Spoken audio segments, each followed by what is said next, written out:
Henry Ford, the man who put the world on wheels. Henry Ford was not just an inventor or an industrialist. He was a man who transformed how the world moved, worked, and lived. Born on July 30th, 1863, on a small farm in Dearborn, Michigan, Ford showed little interest in farming. Instead, he was fascinated by machines, clocks, and engines, often taking them apart just to understand how they worked. At a time when automobiles were luxury items reserved for the wealthy, Ford dreamed of something radical, a car affordable enough for ordinary people. After several early failures, his vision finally took shape in 1903 with the founding of the Ford Motor Company. Ford's true revolution came in 1913 with the introduction of the moving assembly line. This innovation drastically reduced production time, lowered costs, and reshaped industrial manufacturing forever. The result was a Model T, a simple, reliable automobile that changed society. For the first time, millions of Americans could own a car, opening new opportunities for travel, work, and freedom. Henry Ford also shocked the business world by introducing the $5 workday, doubling workers' wages and reducing working hours. This bold move improved employee loyalty and helped create a new middle class capable of buying the very products they built. Despite his success, Ford was a complex and controversial figure. His rigid views, resistance to labor unions, and personal beliefs sparked criticism, yet his impact on modern industry remains undeniable. Henry Ford died in 1947, but his legacy lives on in every factory that values efficiency and every road filled with cars. He didn't just build automobiles, he built a new way of life.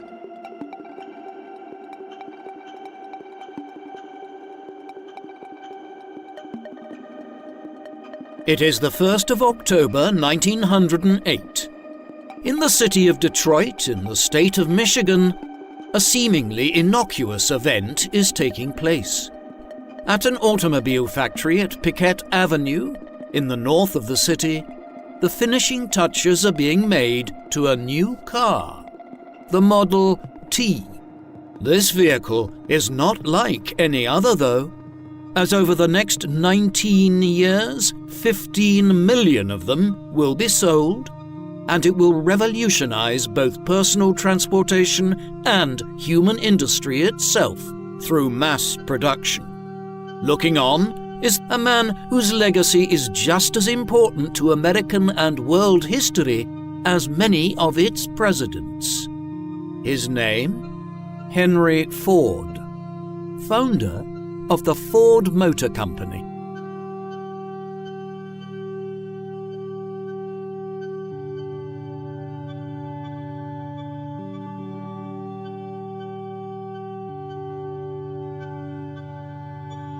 The man known to history as Henry Ford was born on the 30th of July, 1863, on a family farm in Springwells Township near Dearborn, in the state of Michigan. At the time, Dearborn was still a small settlement that was quite distinct from the city of Detroit, which was just to the east on the Detroit River that leads from Lake Erie to Lake St. Clair. Today, it is a district of the wider city as it has expanded over time. Henry Ford would play a key role in the massive growth of Detroit, which saw it swallow up adjoining settlements such as Dearborn in the first half of the 20th century. Henry's father was William Ford. The Ford family were double immigrants in that they had migrated twice over the centuries from their place of origin in Somerset in the west of England. Members of the family migrated to Ireland, most likely during the 16th century, to take advantage of the favourable land offers available to English Protestants in plantation-era Ireland. They settled in Cork, a county in the extreme south of Ireland that had prime farmland and which was a magnet for British planters. Not all British planters in Ireland were wealthy. Many were relatively impoverished tenant farmers, much like the Irish Catholics. The Fords fitted into this latter category, and beginning in the 1830s, the decade immigration from Ireland to the United States really started to increase in scale, members of the family left their base around Ballinascarty in Cork to head for America in search of a better life. They settled on the then western frontier, around the Great Lakes and expanding towns like Chicago and Detroit. In 1847, Henry's grandfather, John, and his father, William, with several other Fords, decided to join their relatives in America, fleeing the potato famine that devastated the staple crops for most of the Irish population. They settled near Dearborn, along with other members of the family. In 1861, William Ford married Mary Litigo, the daughter of Belgian settlers in the region.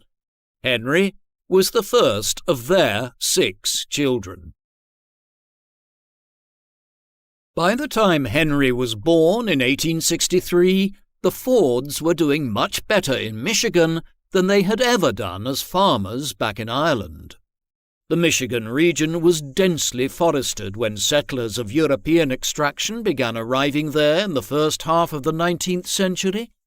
There was a lot of money to be made clearing land to make way for agriculture and also for selling timber, which was needed in vast quantities for building purposes in a country where the population was growing by millions of people every decade. The timber rush was Michigan's equivalent of the California gold rush or the Oklahoma and Texas oil rushes of later decades. It brought huge wealth into the new state and ensured that families like the Fords became aspiring members of the middle class.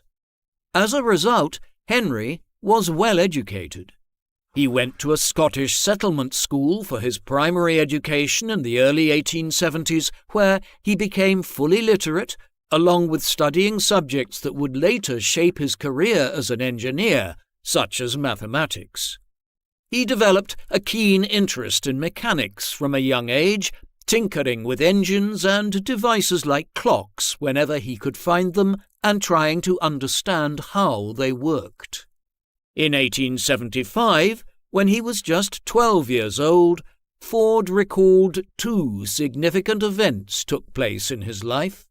He received a watch as a gift, and he also saw a Nichols and Shepard road engine, the first vehicle other than horse-drawn he had ever seen.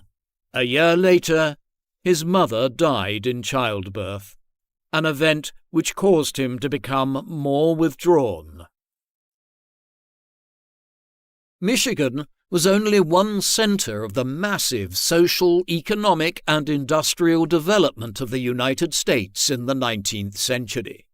This was an era of unprecedented growth which saw the country emerge as a world superpower. Much of this expansion was based purely on migration from the old world to the new and the demographic strength this brought. In 1800, there were not much more than 5 million inhabitants in the whole of the United States, and it was a country that was predominantly confined to the seaboard of the Atlantic Ocean. By 1850, the population had topped 23 million, and there had been a huge wave of settlement further into the interior to the Great Lakes and further south into places like Tennessee, Alabama, Kansas, and Nebraska.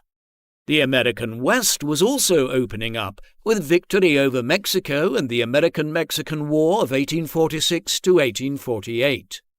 This was quickly followed by the California Gold Rush and other gold, silver, and oil rushes that brought people in large waves to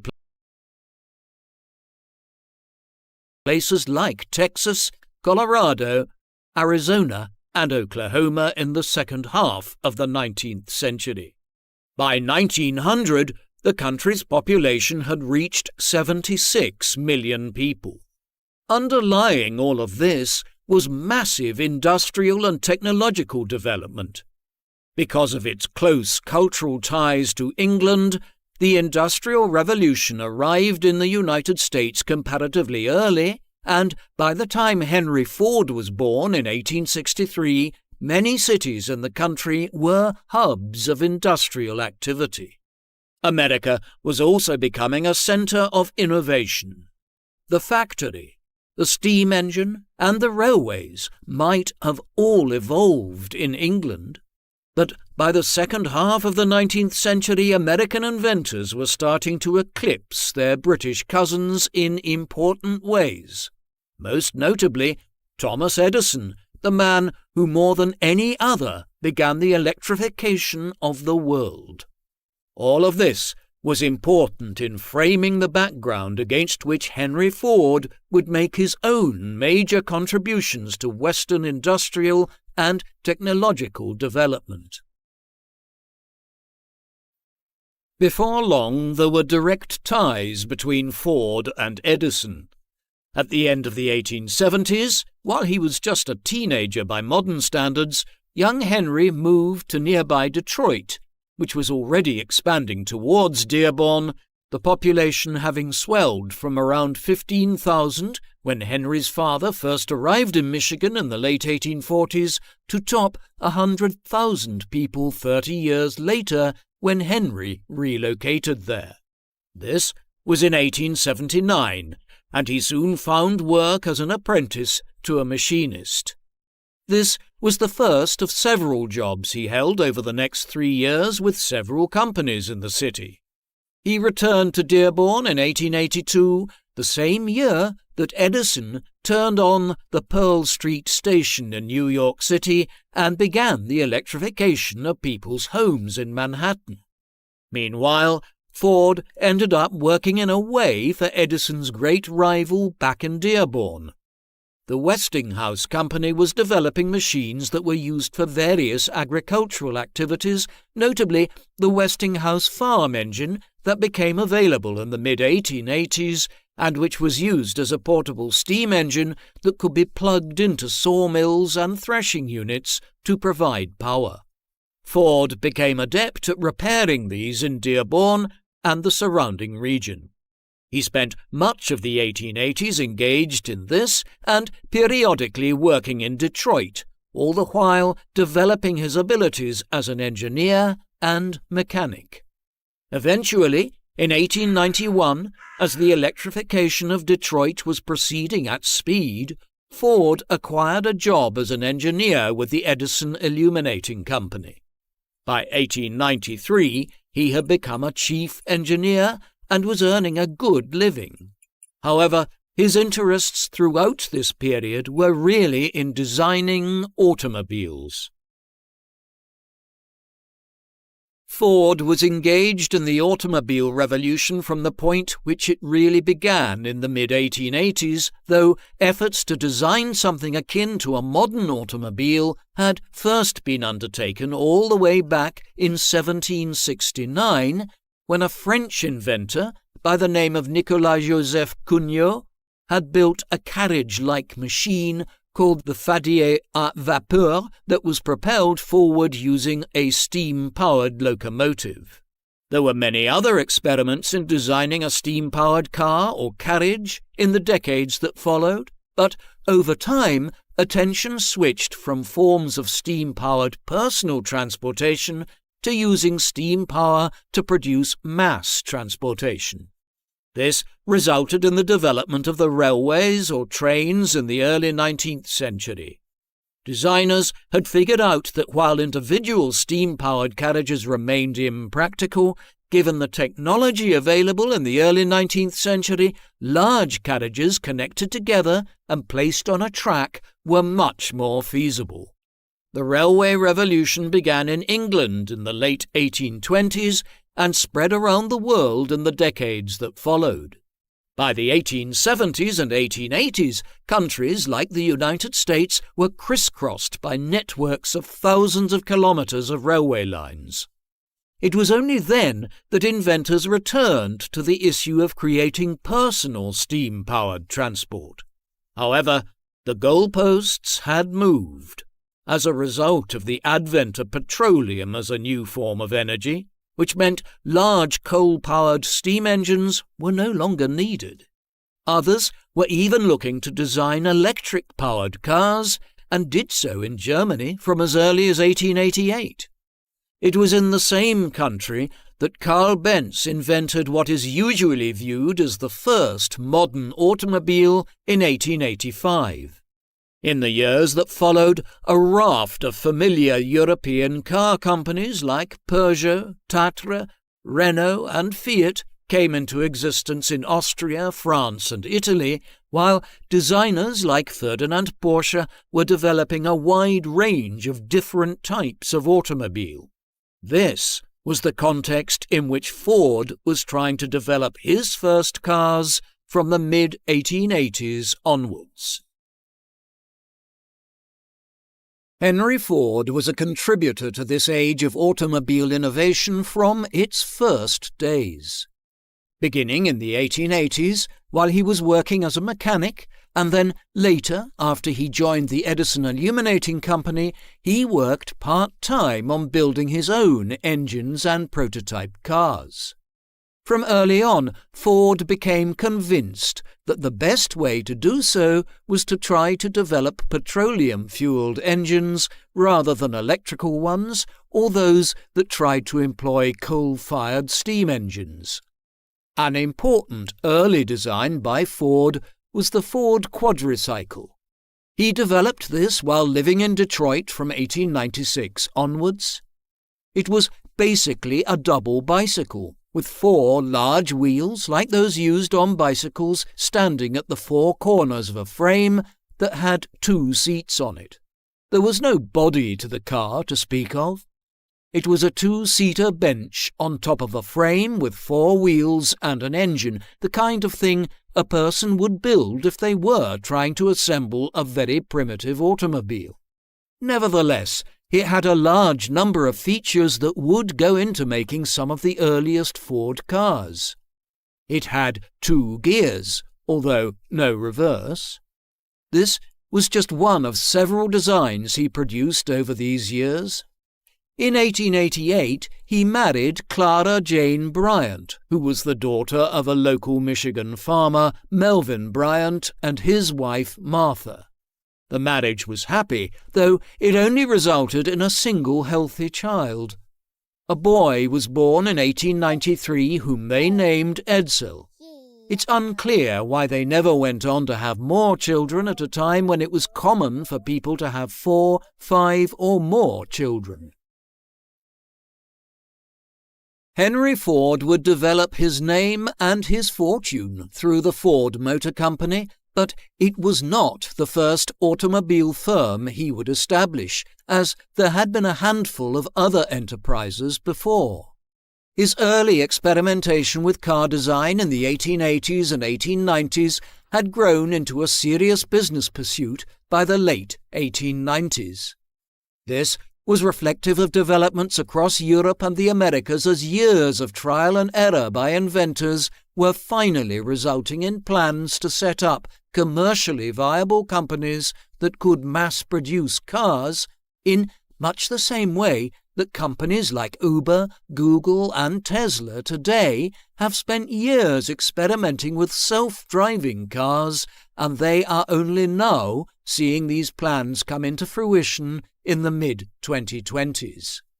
In 1899, Ford partnered with financial backers and other businessmen to set up the Detroit Automobile Company. It failed in 1901, in large part because Ford was a perfectionist who didn't want to sacrifice his design ideas in order to make the company's first vehicles cheaply.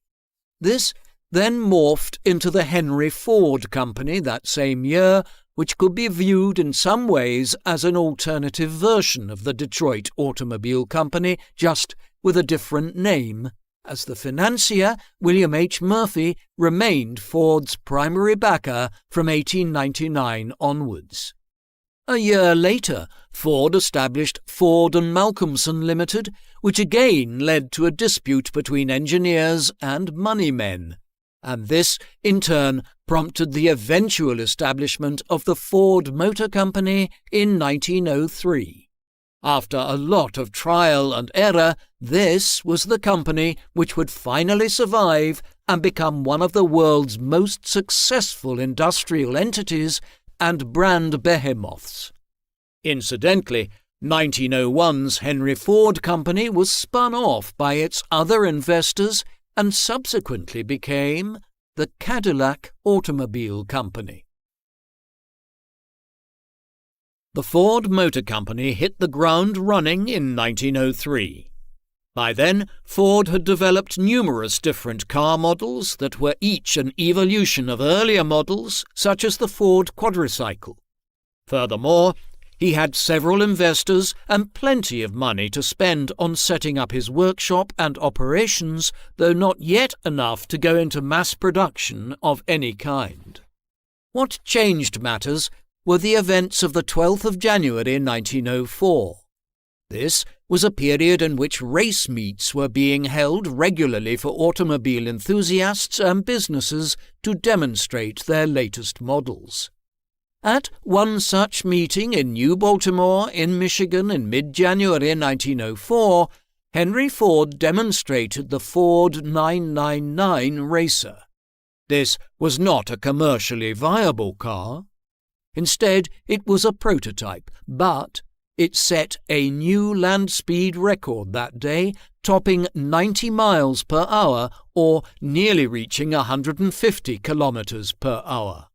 Having publicly demonstrated that he was a leading pioneer of race car design, Ford and his other backers had money flowing in from new investors, and so they set about building a new factory, hiring workers, and scaling up their operations. By the middle of the 1900s, Ford was in a good position. After years of false starts as he tried to set up a good business relationship with numerous financial backers, it finally seemed as though the Ford Motor Company was on a stable footing. Moreover, the demonstration of the technical abilities of Ford's designs ensured that the business got the economic support it needed from investors.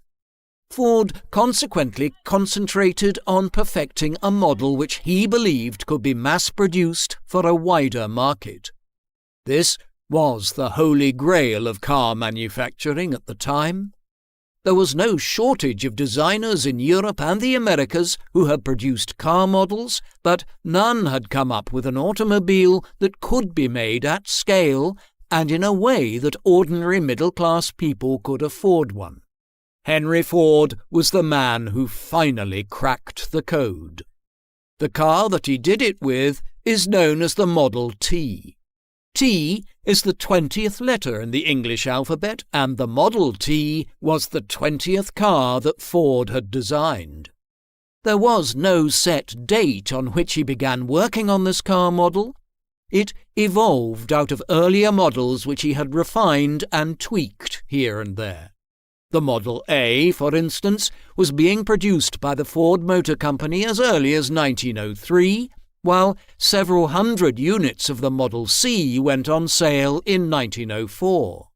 The Model F was made and sold by the company in 1905 and 1906. Each of these involved Henry changing the design to improve performance and comfort.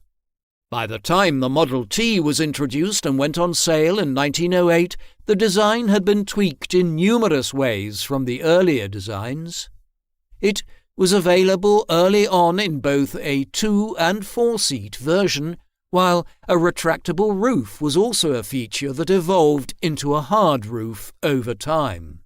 Perhaps the most significant of all the design elements was that the steering wheel and the seat for the driver were on the left-hand side. There were no laws around this at the time, and Ford's design was largely responsible for the adoption of left-hand drive in the United States. Such was the impact of the Model T after it was introduced onto the market. It could reach speeds of about 65 kilometers per hour at the time it was launched. This was the car that would transform the American automobile industry and launch Ford to riches and fame. What was arguably most important of all about the Model T was the manner in which it was designed. Ford introduced the idea of using assembly lines to manufacture his cars in Dearborn. Instead of having a skilled worker who could carry out a range of tasks involved in making the car, each worker was trained to carry out one piece of the manufacturing process and then did it over and over again as the car was moved along an assembly line. This was a revolutionary concept, and Fordism, as it has become known, was soon being applied to all sorts of industrial activity. It transformed wider 20th century industry in the process. What this meant for the Model T was that the car could be produced faster and cheaper than any other car on the market. And the production time and cost continued to get smaller and smaller over time. Initially, it took 12 hours to manufacture a single Model T. After several years, the time was down to 93 minutes. Prices fell in tandem. In 1908, the car was on sale for $825. By the middle of the 1910s, it had fallen to half this price and eventually went down close to $300 in the 1920s, by which time sales were peaking at nearly 2 million units a year. The Model T transformed private travel in the process, creating a country full of millions of Ford's cars. Henry Ford's operations and the launching of the Model T was a key moment in the transformation of Detroit and Michigan into the automotive capital of the world. Over 10,000 Model Ts were sold in the first year, a huge number for the time, yet this was completely dwarfed by subsequent sales. By the second half of the 1910s, hundreds of thousands of Model Ts were selling every year, and for a brief period at the absolute peak of its popularity in the 1920s, the car's sales went into the millions annually. To produce this number of cars, Ford needed to employ thousands and then tens of thousands of workers in factories in Dearborn and Detroit. When the ancillary jobs that serviced Ford's factories were taken into account, a huge part of the population of Detroit, which soon expanded to include Dearborn as a suburb of the city, were employed directly or indirectly by the Ford Motor Company. Moreover, Ford was not the only show in Michigan. William C. Durant had founded what eventually became General Motors in the town of Flint, north of Detroit, while Chrysler would go on to set up its operations in Detroit as well in the 1920s. The big three automakers ensured that Michigan became the international center of the automobile industry. The population swelled accordingly. There were around 450,000 people living in Detroit already by 1910 and 1 million inhabitants by 1920. The stratospheric population expansion slowed thereafter, yet it still reached 2 million by mid-century. This wasn't just driven by the availability of jobs at Ford. The conditions were also attractive, with Henry offering workers a wage that was considerably above the market average for the time. Ford was turning into a roaring success by the mid-1910s. 1913 was the first year that over 100,000 copies of the Model T were sold. The following year, the figure just topped 200,000, and in 1916, 500,000 units of the Model T were sold, making it the most commercially successful automobile in history up to that time. What was doubly impressive about this was that it happened even as world markets were profoundly disrupted by the outbreak of the First World War in Europe in the late summer of 1914. The United States, though, remained aloof from the conflict until April 1917, and even then it only intervened because of the German Empire's misguided policy of unrestricted submarine warfare in the Atlantic Ocean and the sinking of US ships. With American entry into the conflict, sales of the Model T did decline for a time. After reaching 750,000 in 1917, they went down to around 660,000 in 1918, and then fell back below 500,000 in 1919. Little wonder, then, that Ford was an American isolationist who believed that the US should stay out of Europe's antiquated wars between empires and royal dynasties. Even so, when the US eventually entered the conflict, he was happy enough to accept government contracts to begin assembling some of the first large divisions of American military planes in Michigan. While there is no doubting his brilliance as an engineer and entrepreneur, Henry Ford is viewed today as one of the world's most notorious anti-Semites. In 1918, as the war was coming to an end, he purchased a newspaper that was published in his native Dearborn, the Dearborn Independent. He quickly transformed it into an outlet for his anti-Jewish sentiments. From 1920 onwards, the paper started publishing articles with titles like The Economic Plan of International Jews and Jewish Power and America's Money Famine.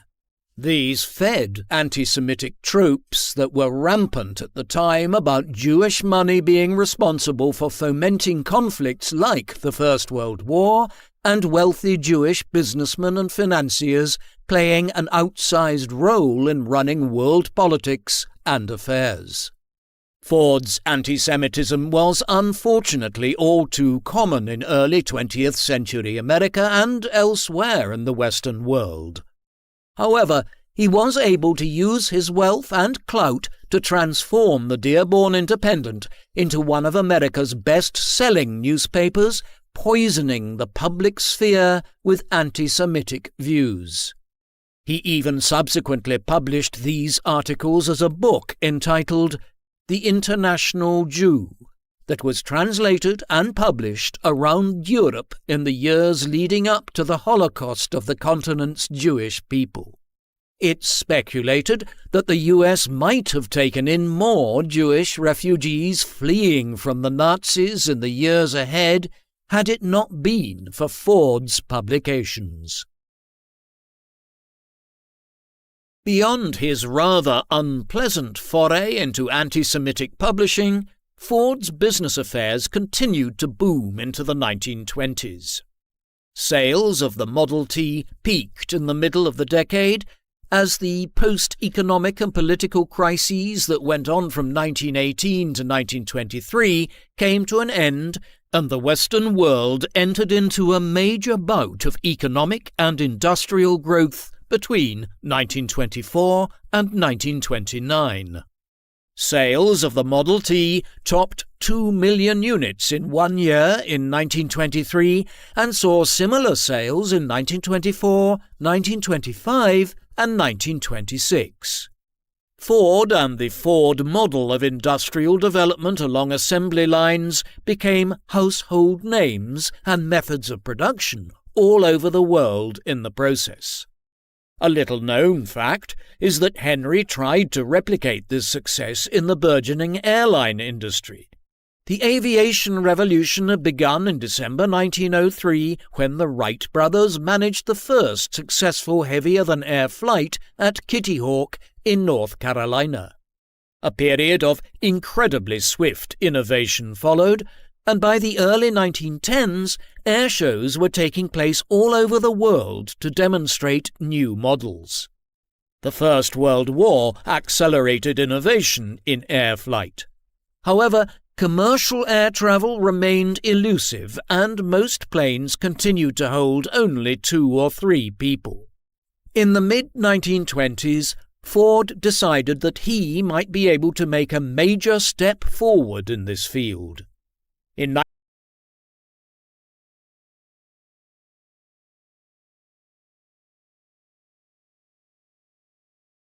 1924, he set up the Stout Metal Airplane Company and started work on a new model of airplane which he called the Ford Trimotor and nicknamed the Tin Goose. It began its inaugural flights 2 years later in the summer of 1926, at which time up to a dozen people could be fitted into one of Ford's plane models. The idea was that this would kick off commercial airline flight between American towns and cities. Ultimately, though, Ford was genuinely too far ahead of his time here.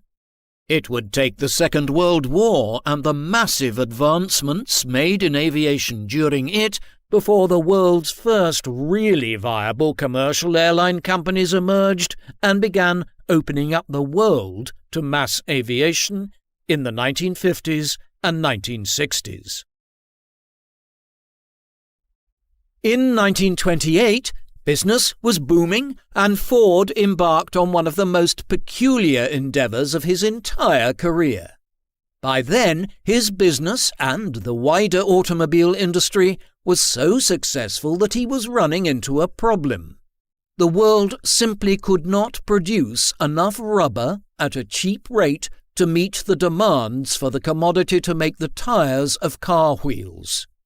We can get a sense of how valuable a commodity rubber was in the late 19th and early 20th centuries when we consider that the appalling slave colony, which King Leopold II of Belgium developed in the Congo from the mid-1880s onwards, was primarily developed in order to acquire rubber for the European and American market. Leopold became immensely wealthy in the process, the flip side being that at least 1 million Congolese slaves were killed by the Belgians, and some historians claim that anything up to 5 or even 10 million died. It gives a sense of how limited the world supply of rubber was that people were willing to go to such brutal lengths to acquire it. Ford's plan to try to gain a more stable supply in 1928 was to go directly to the source in the tropics, though in a much more benign fashion. He came up with the idea of building a model town which he would call Fordlandia in the state of Pará in the Amazon rainforest in Brazil. This would be somewhat like the utopian towns which companies like Cadbury's had built at Bourneville and elsewhere in Britain in the 19th century as ways of having their workers get away from the slums of the industrial cities. In the case of Fordlandia, there would be good housing and a range of amenities like swimming pools and medical centres. In return, Ford would get a cheaper source of rubber and he could continue expanding his operations back in Michigan. The idea for Fordlandia was regarded as sound at the time given the economic circumstances in which it was conceived, with sales of automobiles booming in the US and the economy firing on all cylinders. However, the plan for a utopian industrial city in the Amazon rainforest soon turned into a nightmare. The work accelerated in 1928 with prefabricated buildings being set up to bring in the first wave of workers.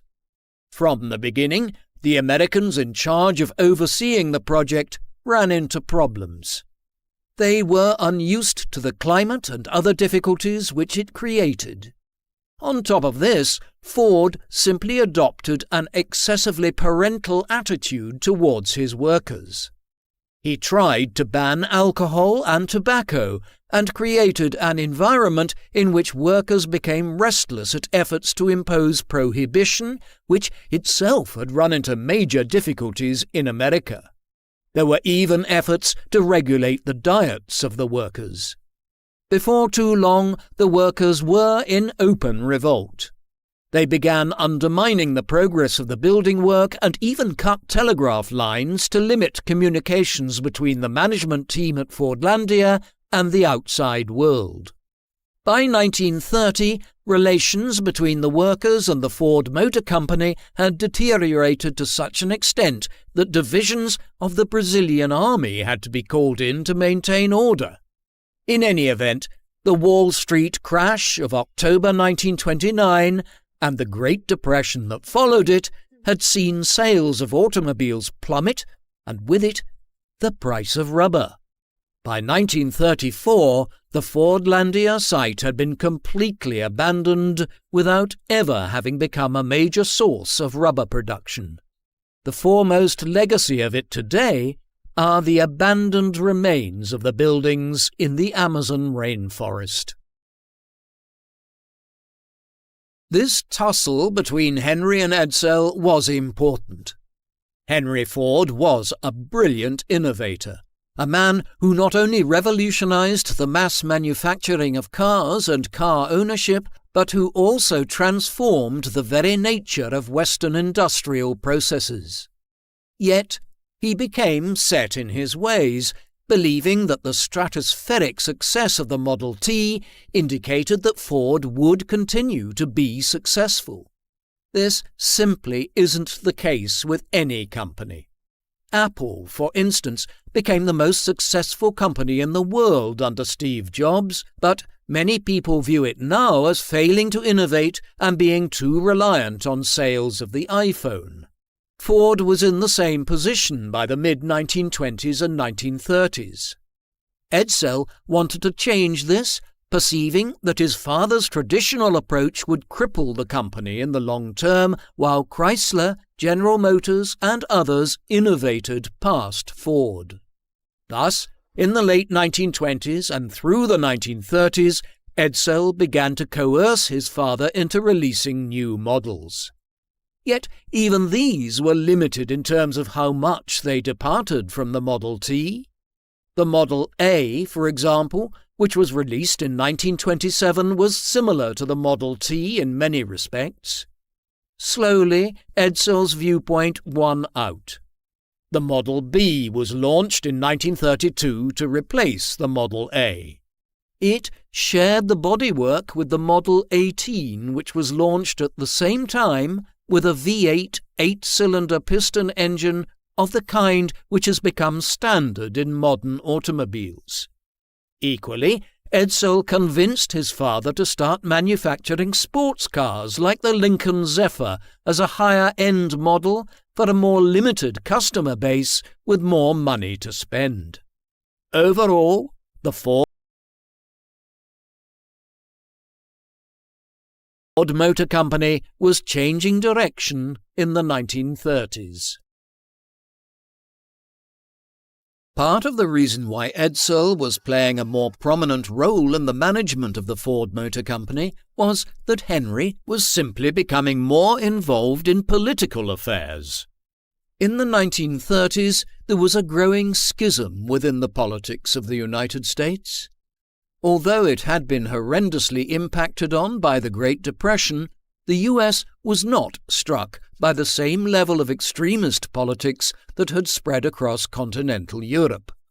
For instance, the Nazis had come to power in Germany at the start of 1933, while a version of corporatism, the more moderate strand of fascism, appeared in Austria, Spain, and Portugal.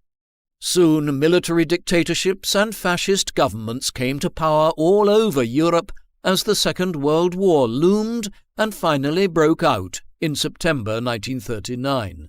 The US did not have a major fascist movement, though its constitutional limits were certainly stretched, as President Franklin Delano Roosevelt, while generally acknowledged as one of America's greatest presidents, would win election as president on 4 occasions, the only man to enter into a 3rd and 4th presidential term in American history. Roosevelt was in favor of American entry into the war on the side of Britain and against Nazi Germany. He was opposed by a strong isolationist movement that believed that the Second World War was a European affair and that the US should remain aloof from it. Ford's position during this period of political turbulence was especially unusual. His naked anti-Semitism meant that he had become an admired figure within Nazi Germany, a regime that would soon begin the mass murder of Europe's Jewish people. At the same time, the Ford Motor Company had provided technical advice to the Soviet Union, the mortal enemy of Nazism in Europe, in setting up some of its first major automobile factories in Russia in the 1930s.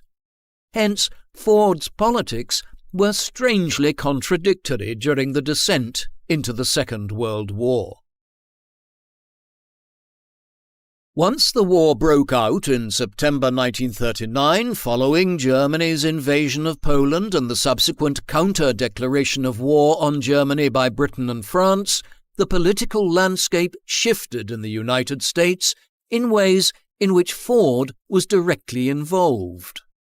He was quickly drawn into the movement to remain isolationist in the war. This was far from Ford's first foray into politics, however. Back in 1918, towards the end of the First World War, Henry had decided to run for the U.S. Senate elections in Michigan as the Democratic Party candidate against the Republican Party member Truman Newberry. That early brush with politics was controversial on account of Ford's pacifism, which contrasted with his willingness to accept war contracts at the same time from Woodrow Wilson's administration, as well as the sheer amount of money which had been pumped into the campaign by Ford and Newberry, the latter of whom was subsequently convicted of campaign financing irregularities. Following the outbreak of the Second World War in Europe, Ford, despite his age, was drawn back into American politics, becoming involved in the America First Committee that was set up in September 1940 by prominent opponents of U.S. entry into the war, such as Charles Lindbergh, the famous aviator. The America First Committee included prominent figures from both the Democratic and Republican parties and many other walks of American life.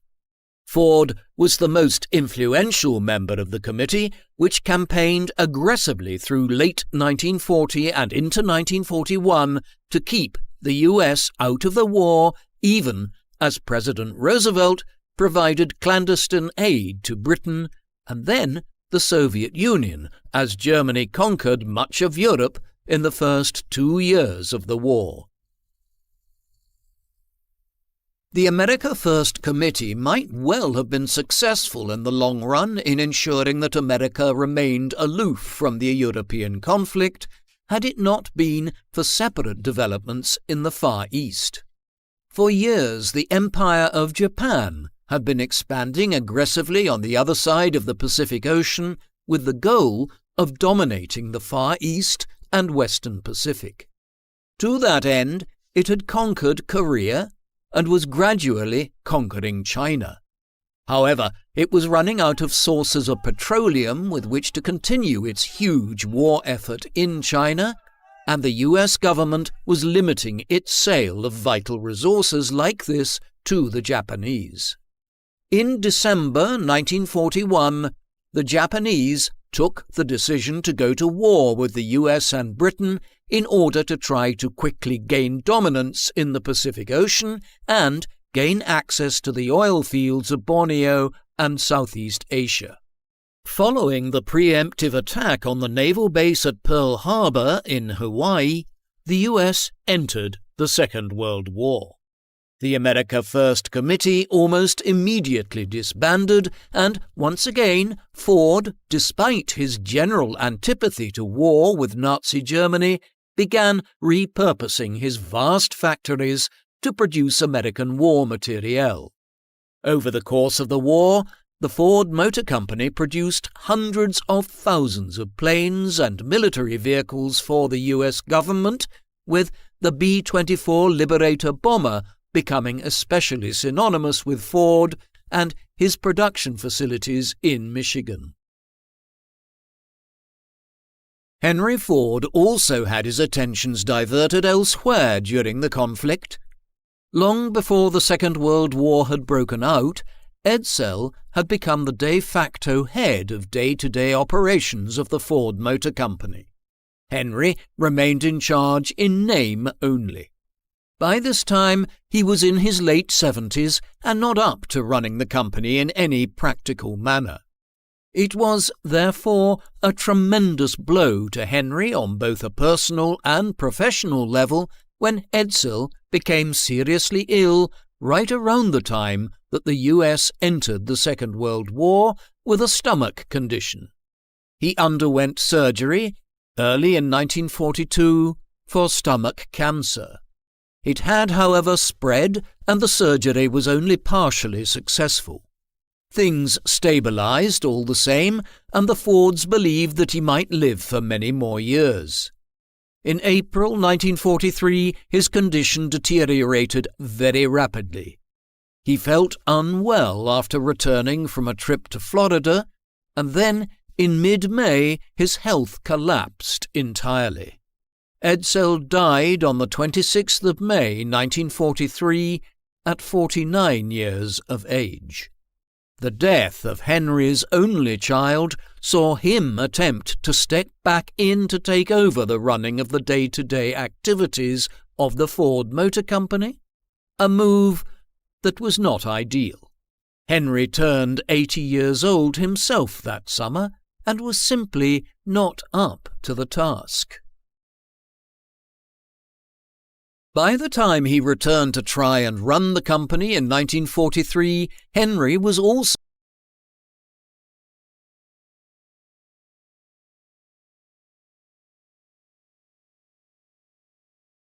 suffering from a series of health conditions. He had tried to cover up his deteriorating health from other members of the board and interested parties, but historians believe he may have suffered several heart attacks or perhaps even a stroke. Regardless of the exact prognosis, he was clearly in no fit condition to be running a major company through wartime conditions. After struggling to maintain a facade of competency for 2 years, he eventually decided that it was best to hand over the reins to the third generation of Fords. Edsel's son, Henry Ford II, who had served in the U.S. Navy for a period of time after the U.S. entry into the war, had joined the board of the company in 1943 after his father's passing. He became the new president of the Ford Motor Company in September 1945, just as the Japanese were surrendering and the Second World War was coming to an end. Henry Sr. wouldn't live for much longer beyond this. He suffered a cerebral hemorrhage on the 7th of April 1947 and died at 83 years of age. A large public funeral was held in Dearborn. Despite the more controversial elements of his personality, Ford had been a generous employer who paid his workers well, transformed the local economy in Dearborn and Detroit, and had a major impact on the lives of tens of thousands of people in Michigan over the decades. At the height of the ceremony, approximately 5,000 people passed by his coffin to pay their respects. He was buried in the Ford family plot in the Ford Cemetery in Detroit. He left most of his wealth to the Ford Foundation and control of the company to his family. While Henry was mourned by many inhabitants of the Wolverine State, the reality is that the Ford Motor Company was in trouble when Henry died. He had been too old and his health was declining too much for it to have been a good idea for him to have run the business as directly as he did after Edsel's death. On top of this, there had always been a clash between Henry's ideas, which were outdated by the 1920s, and Edsel's desire to modernize the company. The Ford Motor Company had lost its competitive edge in the process. after the glory days of the Model T. By the time the war came to an end, despite the war contracts it had been issued with, Ford was in dire straits financially. Luckily, Henry Ford II proved a capable new head of the company and worked closely with his brother Benson Ford to turn the company's fortunes around.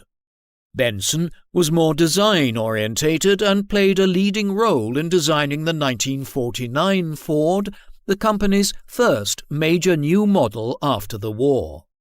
It was released just as the post-war economic boom was starting, one that continued into the 1950s and saw sales of automobiles swell in the United States as the middle class expanded.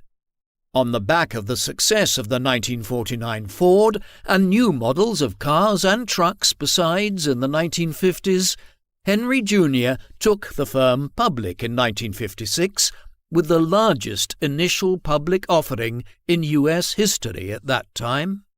Yet, a substantial amount of family control was maintained over the company as the stock was split into Class A and Class B shares, with the B shares broadly held by the Fords so that they retained a large degree of overall control of the board of directors.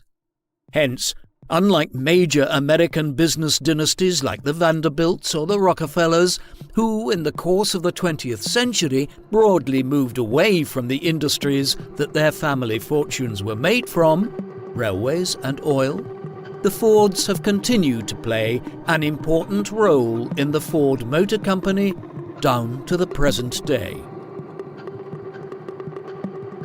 Henry Ford was a paradoxical figure. His story is also somewhat improbable. The son of an Irish immigrant to the United States who moved out to what was pretty much the American frontier in the middle of the 19th century, he grew up in Dearborn, a part of what is now Detroit, but which was then a rural district where the primary source of income was cutting down the thick forests which surrounded it.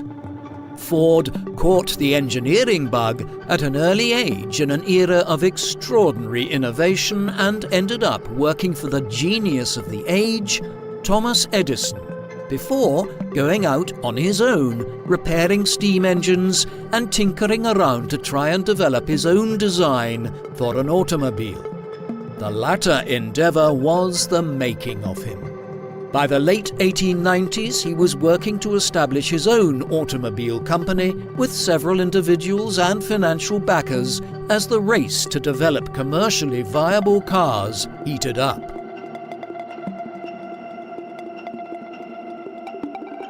Ford won the race. In 1908, the Ford Motor Company released the first edition of the Ford Model T.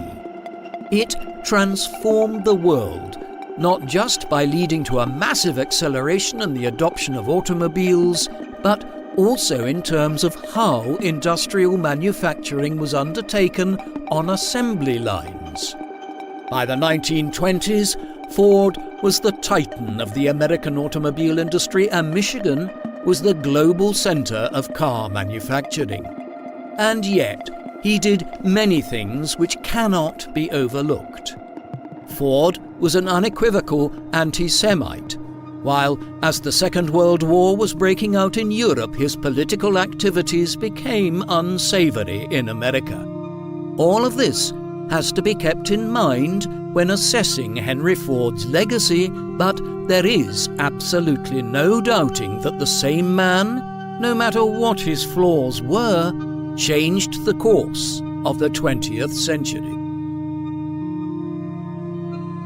What do you think of Henry Ford?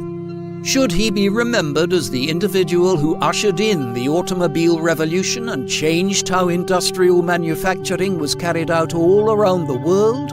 Or is his legacy fundamentally compromised by his clearly demonstrated anti-Semitism and controversial political views? Please, let us know in the comment section. And in the meantime, thank you very much for watching.